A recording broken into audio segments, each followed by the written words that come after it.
Students, this is your Hindi teacher. Welcome back your online classes. बच्चों, आज हम chapter 15 गोपी की हाजिर जवाबी नामक पाठ का अध्ययन करेंगे।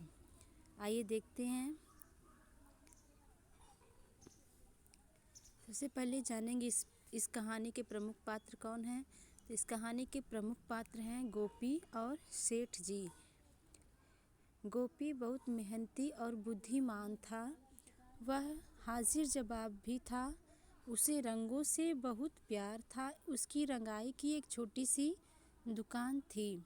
गोपी नाम का एक व्यक्ति है जो कि बहुत ही मेहनती और बुद्धिमान अर्थात चतुर था। वह हाजिर जवाब अर्थात किसी भी प्रश्न का उत्तर तुरंत देने वाला हाजिर जवाब कहते हैं। वह हाजिर जवाब भी था। उसे रंगों से बहुत प्यार था। उसकी रंगाई की एक छोटी सी दुकान थी। उसने रंगाई की एक छोटी सी दुकान खोल रखी थी। गोपी कपड़े इतने अच्छे रंगता था कि उसकी दुकान पर रंगाई के लिए जगह जगह से कपड़े आते थे। धीरे धीरे उसका नाम दूर दूर तक फैल गया। लोग उसके काम की प्रशंसा करने लगे। गोपी रंगाई का काम करने में बहुत ही दक्ष निपुण था। सभी जगहों पर उसकी प्रशंसा होने लगी। दूर दूर तक लोग गोपी को जानने लगे थे। शहर में एक सेठ जी रहते थे। उन्हें अपने अलावा किसी अन्य व्यक्ति की प्रशंसा सुनना अच्छा नहीं लगता था। वे मन ही मन गोपी से चिढ़ने लगे। उसी शहर में एक सेठ जी रहते थे जिन्हें स्वयं के अलावा किसी भी दूसरे व्यक्ति की बड़ाई सुनना पसंद नहीं था। वे मन ही मन गोपी से चिढ़ने लगे। एक दिन सेठानी ने सेठ जी को एक कपड़ा रंगवाने के लिए दिया। सेठ जी तो गोपी को तंग करने का अवसर ढूंढ ही रहे थे।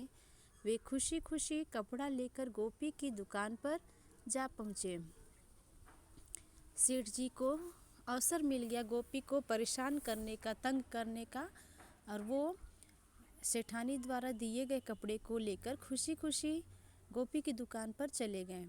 सेठ जी गोपी से बोले, गोपी लो यह कपड़ा, इसे अच्छी तरह से रंग देना। मैं तुम्हारा काम देखना चाहता हूँ। तुम्हारी बहुत प्रशंसा सुनी है। सेठ जी गोपी के दुकान पर गए और गोपी से बोले कि यह कपड़ा लो और इसकी रंगाई कर दो।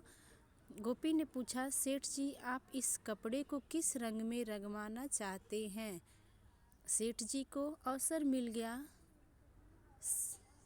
सिर खुजलाते हुए बोले, रंग के बारे में कोई ख़ास पसंद नहीं है। सेठ जी ने कहा, मुझे रंग के बारे में कुछ ज़्यादा पसंद नहीं है, पर मुझे सफ़ेद, लाल, हरा, पीला, नीला, काला, बैगनी, आसमानी और नारंगी रंग बिल्कुल पसंद नहीं है। समझे या नहीं।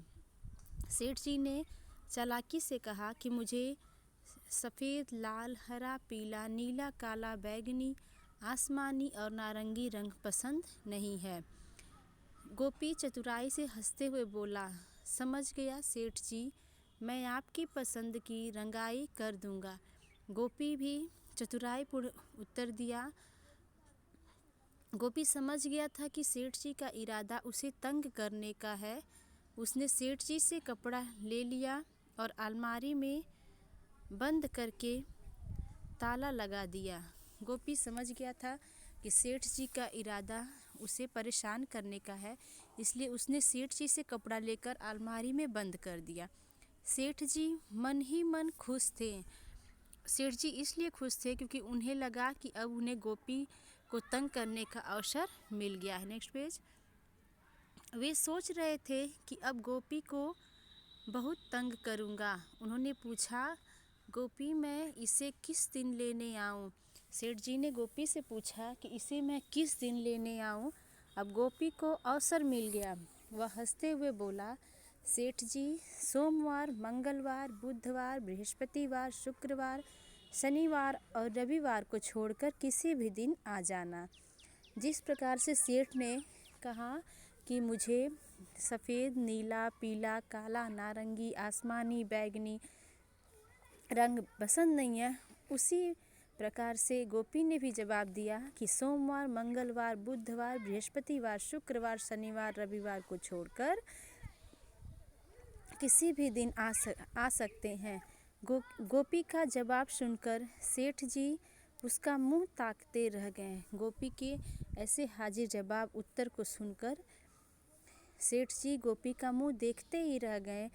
वे समझ गए कि मेरी चाल मुझ पर ही उल्टी पड़ गई है। सेठ जी को समझ में आ गया था कि गोपी बहुत ही ज़्यादा बुद्धिमान व्यक्ति है। उन्होंने गोपी से कहा, मुझे कपड़ा नहीं रंगवाना।